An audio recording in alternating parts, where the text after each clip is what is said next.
bonjour, na balantina biso ya Pasteur François Makolin télévision. Ming ba otozaki na bango na première partie ya témoignage. Yo mtozi sur le bakwa kolandanga lelo s'abonner. Kota na kati ya chaîne. Okomona ba témoignage ezali wana oyoyo.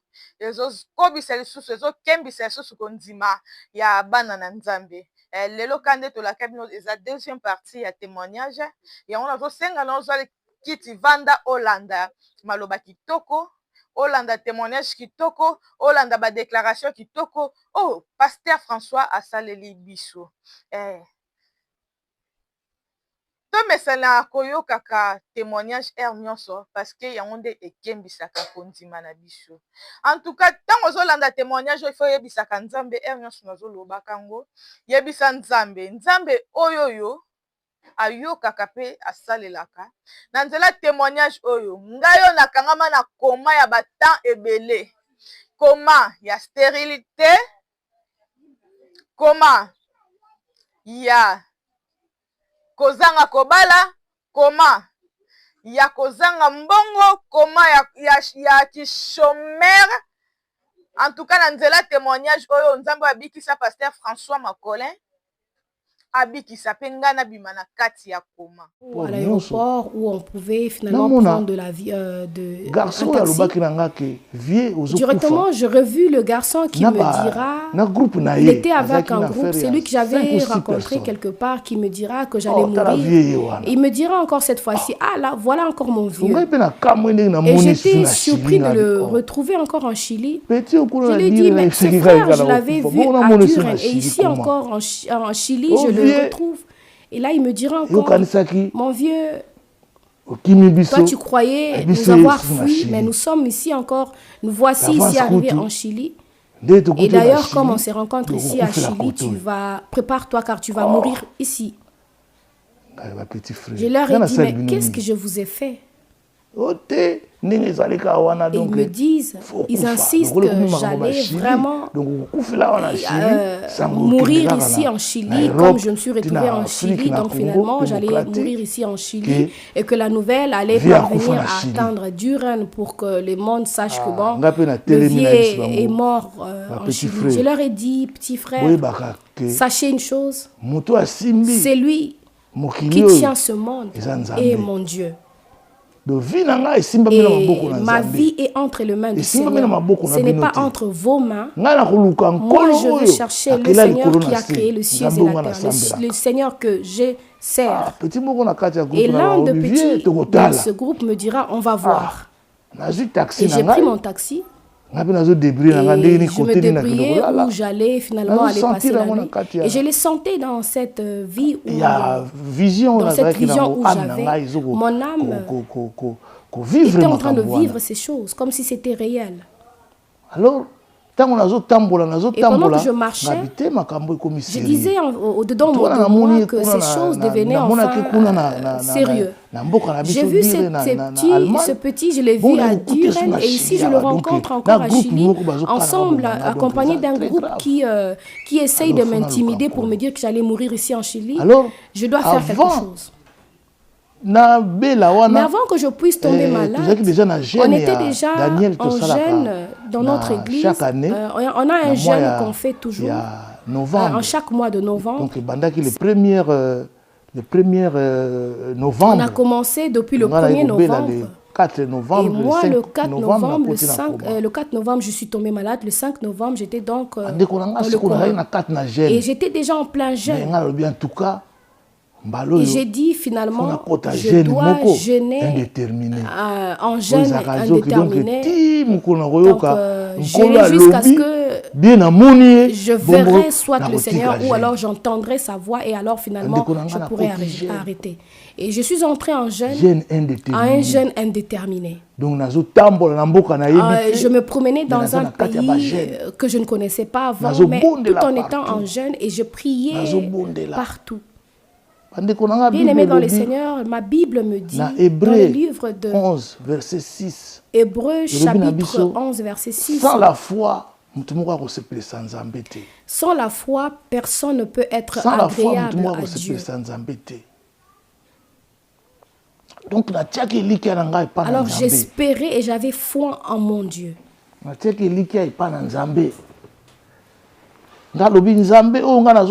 dis le Seigneur que je sers et que je prie est un Dieu qui ne pourra pas m'abandonner. Vraiment, Bien-aimé dans le Seigneur, parce que je sentais la mort venir, qui était à ma recherche. Hébreux 11, verset 6, c'est ça. Or, sans la foi, il est impossible de lui être agréable. Car il faut que celui qui s'approche de Dieu croit que Dieu existe et qu'il est rémunérateur de ceux qui le cherchent. Vraiment, na signé que sikoyo na koluka nzambe. Na yebi ke nzambe aza na bomoi. Donc ba ko memanga kaka boyete. La Bible nous dit Psaume 118, dans le livre de Psaume 118, le 17e verset, « Je ne mourrai pas, je vivrai, et je rencontrerai les œuvres de l'Éternel. » Donc, j'avais la foi que je ne pouvais pas mourir comme ça, assez vite comme ça. Et cette foi a pris place dans ma vie et je marchais en criant et en chantant. J'avais une chanson que je chantais dans le livre de Deutéronome, chapitre 31, le 6e verset. Fortifiez-vous, ayez du courage, ne craignez pas. Fortifiez-vous, ayez du courage, ne craignez point, ne soyez pas effrayés, car l'Éternel, ton Dieu, marchera lui-même avec toi. Il ne te délaissera point, il ne t'abandonnera point. Donc, cette chanson, c'était la chanson qu'on a chantée quand je priais, quand j'avais fait un mauvais rêve. C'était la chanson qu'on a chantée, moi et ma femme, après la prière. Donc j'étais vraiment fortifiée et je priais, je continuais dans cette vie, dans ce pays que je ne connaissais pas. Je me tenais en cours de route en train de chanter et les gens me regardaient comme un fou. Et j'avais complètement d'ailleurs oublié que je devais chercher un moyen pour retourner en Europe et je me suis focalisée vers cette chanson que je chantais. Et j'ai traversé, bien aimé dans le Seigneur, l'aube de la vallée de la mort. Où nous lisons le livre de Psaume chapitre 23 et nous disons que l'ombre de la mort, je ne crains aucun mal. Vivre quand il y a vallée.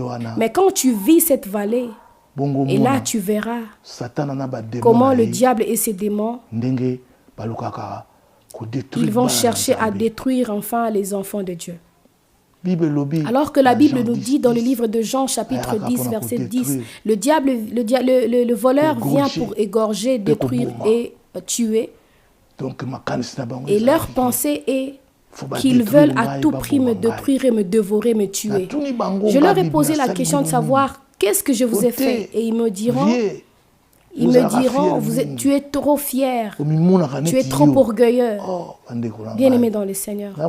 Alors que je suis pasteur, je me suis vraiment humilié. Et ils me diront, quand tu marches avec ta femme et ton enfant, vous témoignez par-ci, par-là et vous voyez comme si c'était vous qui vivez. Et je ne leur ai pas suivi. Je continuais en priant, en chantant. Bien aimé dans le Seigneur. Alors que pendant ce moment, je me retrouvais dans le coma artificiel dans la ville de Aachen. Et ma femme semble avec l'église et mon pasteur. Et mes enfants, ils priaient tous les jours, nuit et jour, et ils ne cessaient d'appeler à l'hôpital. Et ils leur diront que son état était posé, son état était calme. Et on remarque que il n'a que la constipation, mais il n'a pas de fièvre. Bien aimé, le coma, c'est comme si c'était une demi-mort. Tu peux aussi mourir. Combien meurent dans le coma? Bien aimé dans le Seigneur, apprenons à marcher tout en craignant le Seigneur. Car le diable est devenu comme un fou ainsi que ses démons. Ils veulent ou ils font n'importe quoi. Donc, et aussi longtemps que tu ne marches pas avec le Seigneur, ça te sera très difficile. Car ce temps est le temps de chercher Dieu. Il faut marcher avec Dieu. Si tu ne connais pas Dieu, alors va à sa recherche. Le Seigneur est partout. Moi, j'ai cru en Dieu et j'avais foi en Dieu. Comme je vous ai dit, moi, je cherche le Dieu qui a créé le ciel et la terre. Et ces jeunes où j'étais en train d'entrer, c'était un jeune où je me suis disciplinée pour dire je veux rentrer en jeûne indéterminé. Je me suis retrouvée en temps et c'était arrivé le 10e jour où je n'avais rien mangé ni boire, alors que moi je me retrouvais physiquement dans le coma. Et là-bas, je marchais sans manger, sans boire. J'ai posé la question à Dieu pour dire, mais si j'arrive, un homme physique arrivé à son 10e jour de jeûne sans manger ni boire, je devais quand même mourir, alors que moi j'ai atteint déjà le 10e jour et je ne meurs pas. Comment? Et un jour, je me suis vue entre les mains des ennemis. Et ces ennemis m'entouraient. Ils m'ont transporté dans un immeuble. Troisième étage, quatrième étage. Et je me suis retrouvée dans un immeuble dans le 4e niveau. Mon esprit était assis. Il y avait beaucoup de caméras et comme une télévision. Et là-haut,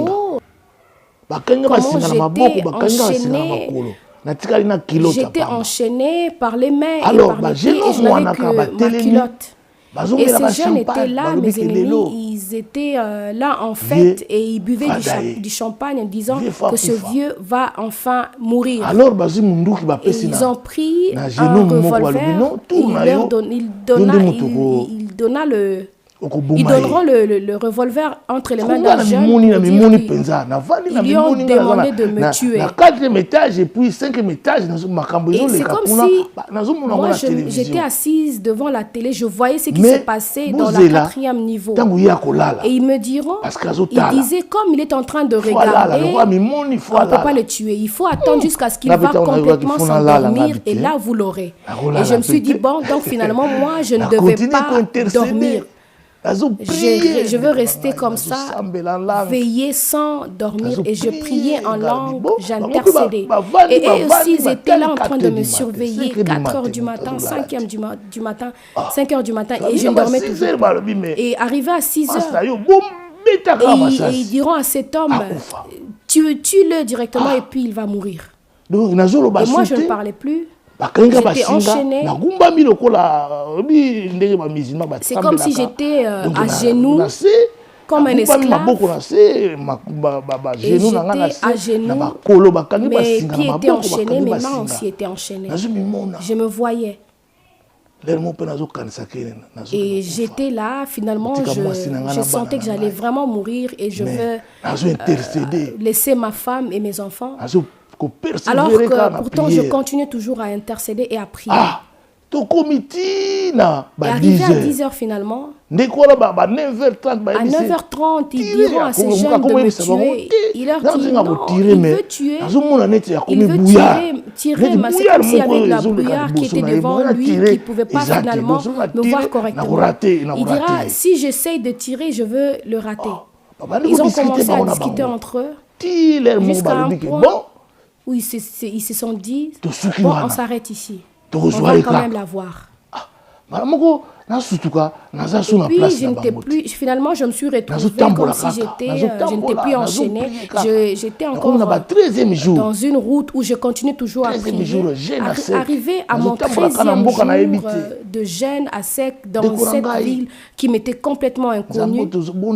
Bien aimé, c'est Dieu que nous servons, nous prions et vraiment en vie. Si tu crois vraiment en lui, il va intervenir dans ta guerre, car il a intervenu dans ma situation. Comme il a dit, je veux rester avec vous jusqu'à la fin du temps. C'est vraiment la parole, la vérité. Et là, pendant que je marchais, un jour, c'était comme si quelque chose était entré en moi. C'est comme si je ne pouvais plus parler. C'est comme si j'avais même plus la langue dans ma bouche. Donc, je criais, et comme je criais avant, mais je n'étais plus en ce moment en position de crier. C'est comme si ils avaient pris ma langue pour m'empêcher de crier, mais alors que comme il m'avait encore laissé le cœur, j'intercédais dans mon cœur. Bien aimé, mon témoignage est tellement long, mais je ne pourrais pas le faire directement. Je vais faire en épisode. Parce que finalement, je l'ai rencontré lui seul, notre Jésus. Parce que c'est avec lui que j'ai conversé. C'est lui qui m'avait demandé de retourner. Tout va bien se passer. Et tu vas enfin retrouver ta famille. Bien aimé dans le Seigneur. Le Seigneur aime qu'on le cherche de tout cœur. Je l'ai cherché de tout mon cœur. Je priais, je chantais, je pleurais. Et je marchais en cours de route. Et je le louais, je le priais.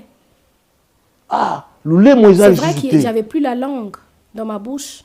Comment tu peux encore parler? Je me suis retrouvée avec les gens de ce pays, les gens de Chili, et je leur ai rencontré que j'avais ma bouche, mais je n'avais pas la langue. Et je voulais qu'ils me montrent le chemin pour aller à l'hôpital. Pas même 30 cm, la personne qui se tenait devant moi, même pas à 30 cm de moi, mais il ne me comprenait pas. Il pensait que j'étais fou et il ne me comprenait même pas. Il ne me comprenait même pas, il me laissait, il passait devant moi. Et je me disais, je meurs. Alors que je continuais toujours à prier dans mon cœur, je priais toujours, j'avais toujours foi. Et je parlais en langue. Bien aimé dans le Seigneur. J'ai bon marché. Alors, arrivé à un endroit,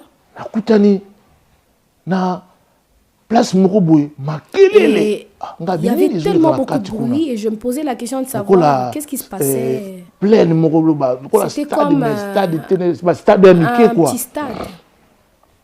Il y avait beaucoup de gens qui criaient. Et j'étais vraiment excitée à l'idée de voir qu'est-ce qui se passait à l'intérieur. C'est comme si il y avait des gens qui faisaient des courses, des athlètes, il y avait beaucoup de personnes, ils parcouraient toute la salle en priant en langue. Et moi aussi, je me suis mise dans cette partie et j'ai commencé à parler en langue. Et il y avait des tonnerres de langue que je n'ai jamais vu avant. C'est comme s'ils marchaient, ils faisaient des grèves, ils grévaient comme s'ils revendiquaient leur droit, c'était comme ça.